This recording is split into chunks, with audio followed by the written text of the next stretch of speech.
एक साहूकार था, उसके 7 बेटे थे, लेकिन साहूकार के छोटे बेटे को कुछ गलत आदतें लग गई थी।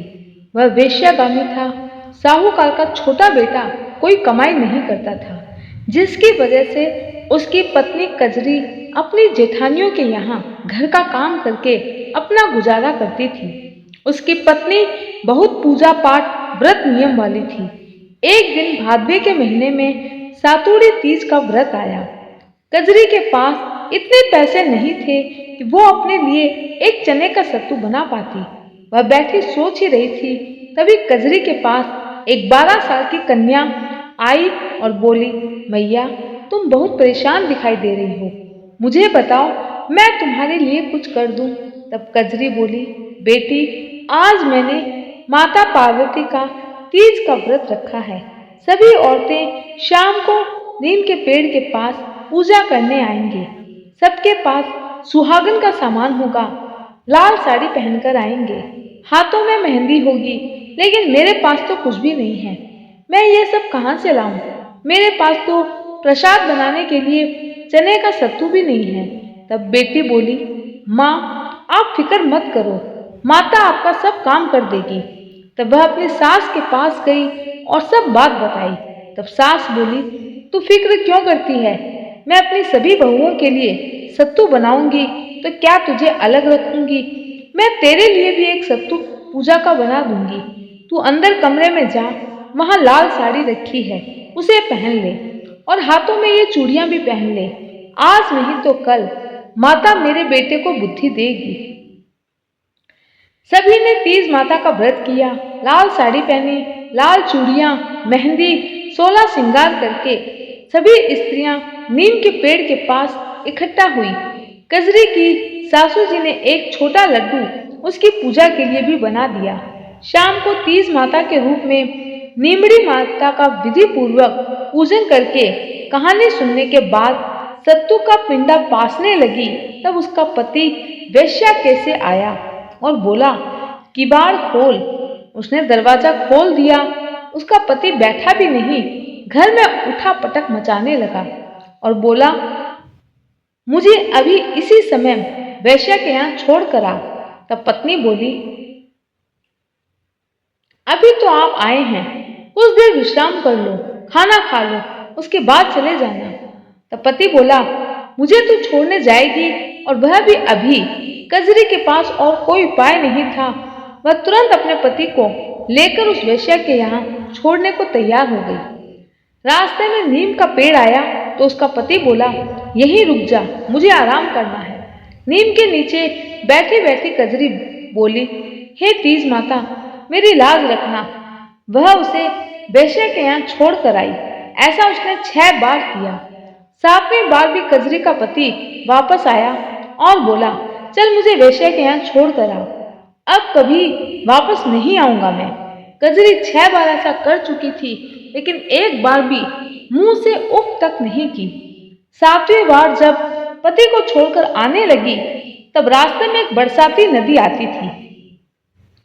जोर से बरसात आने लगी, तब वह एक पेड़ के नीचे बैठ गई। जब जाने लगी तो नदी में से आवाज आई, आव तारी जाव तारी, पिया की प्यारी दोना खोल के पी। उसने पीछे मुड़ के देखा तो दूध का दोना तैयार तैरता हुआ दिखाई दिया, जिसमें प्रसाद का कच्चा दूध और दही था। उसने उस दोने से 7 बार दूध पीकर उसके टुकड़े करके 4 दिशा में फेंक दिए। तीज माता की ऐसी कृपा हुई कि उसके पति को पत्नी की याद आई और वेश्या से बोला, मैं अपनी पत्नी के पास जाऊंगा। वेश्या बोली, जाते जाते अपना धन भी ले जाओ। तुम्हारी पत्नी धन्य है जो खुद तुम्हें यहाँ छोड़ने आती है और ले जाती है। वेश्या ने अपना सारा धन उसको देकर विदा कर दिया। पति सारा धन लेकर घर आया और आवाज लगाई, दरवाजा खोल। तो पत्नी ने कहा, अब मैं दरवाजा नहीं खोलूंगी। तब उसने कहा, दरवाजा खोल, अब मैं वापस नहीं जाऊंगा। अपने दोनों मिलकर सत्तू पासेंगे। लेकिन उसकी पत्नी को विश्वास नहीं हुआ। कजरी ने कहा, वचन दो, वापस वेश्या के पास नहीं जाओगे। पति ने पत्नी को वचन दिया और दरवाजा खोला तो सामने उसका पति गहना कपड़ा लिए खड़ा था। उसने अपनी पत्नी को सारा धन दे दिया। अपने हाथों से अपनी पत्नी का व्रत खोला। फिर दोनों ने प्रेम से सत्तू पासा। सुबह जब जेठानी के यहाँ काम करने जाने लगी तो पति ने मना कर दिया। कहने लगा, अब तुम बड़े भैया के यहाँ नहीं जाओगी, कल से मैं काम पर जाऊंगा। मुझे तुम्हारे व्रत के प्रभाव और तीज माता की कृपा से बहुत अच्छी नौकरी मिल गई है। जब कजरी जेठानी के यहाँ काम करने नहीं गई तो बच्चों को बुलाने भेजा तो देखा काकी गहने नए कपड़े पहनकर सज धज कर काका के साथ चौपड़ पासा खेल रही है। तो बच्चों ने पूछा, काकी तुम्हारे घर में तो सब कुछ है, ये सब इतना कुछ कहाँ से आया? तब कजरी बोली, ये तो तीज माता की कृपा हुई है, अब मैं काम पर नहीं आऊंगी। बच्चों ने घर आकर सारी बात बताई। सब लोग अत्यंत प्रसन्न हुए।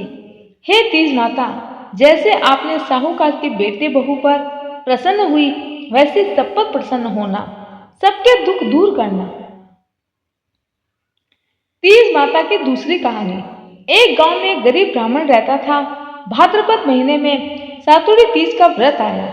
पत्नी ने कहा, आज मेरे कजली तीज का व्रत है, आपको मेरी पूजा का सामान और मेरी तीज माता की पूजा करने के लिए सत्तू लाना है। तब ब्राह्मण बोला, हम दोनों के एक वक्त के खाने के लिए भी लोगों का मुंह देखना पड़ता है, सत्तू कहाँ से बनेगा? तू व्रत मत कर।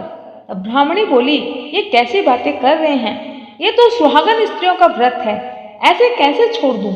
मेरे पीहर होता तो सारा सामान पीहर से आ जाता, और सास जिंदा होती तो वो सारा इंतजाम कर देती, लेकिन मेरे पास तो दोनों ही नहीं है। आप कहीं से भी मांग कर मेरे सत्तू के आटे की व्यवस्था कर दो। ब्राह्मण चिंतित हो गया और विचार करने लगा, चोरी करूं या डाका डालूं, पर पूजा के लिए सत्तू तो लाना ही पड़ेगा। रात्रि के समय ब्राह्मण घर से निकला। देने वाला ऐसा नहीं दिखा जिससे वो मांग सके, और साहूकार की दुकान में घुस गया। ब्राह्मण ने चने की दाल, चीनी, घी लेकर 1.25 किलो वजन करके सत्तू बना लिया और जाने लगा। तभी दुकान का नौकर उठ गया और चोर चोर चिल्लाने लगा और ब्राह्मण को पकड़ लिया। साहूकार आया और पूछने पर ब्राह्मण ने कहा, मैं चोर नहीं हूँ, मेरी पत्नी के तीज माता का व्रत है, इसलिए मैं सिर्फ 1.25 किलो सत्तू बनाकर ले जा रहा था। ब्राह्मण की तलाशी लेने पर सत्तू के अलावा उसके पास कुछ नहीं मिला। उधर चांद निकल आया। उसकी पत्नी इंतजार कर रही थी। साहूकार ने उसकी गरीबी व ईमानदारी को देखकर ब्राह्मण की पत्नी को धर्म की बहन बना लिया और कहा, आज के बाद तुम्हारी पत्नी मेरी धर्म की बहन है। आज के बाद हर वर्ष तीज के दिन मेरे घर से मैं अपनी बहन के घर में तीज का सारा सामान पहुंचाऊंगा। उसे जब जब मेरी जरूरत पड़ेगी मैं हाजिर रहूंगा। सेठ ने पूजा की सामग्री, सत्तू, कपड़े, बहुत सारा धन देकर ब्राह्मण को विदा किया। हे तीज माता, जिस प्रकार ब्राह्मण और उसकी पत्नी की लाज रखी, वैसे सबकी रखना। तीज माता की जय। जय श्री कृष्ण।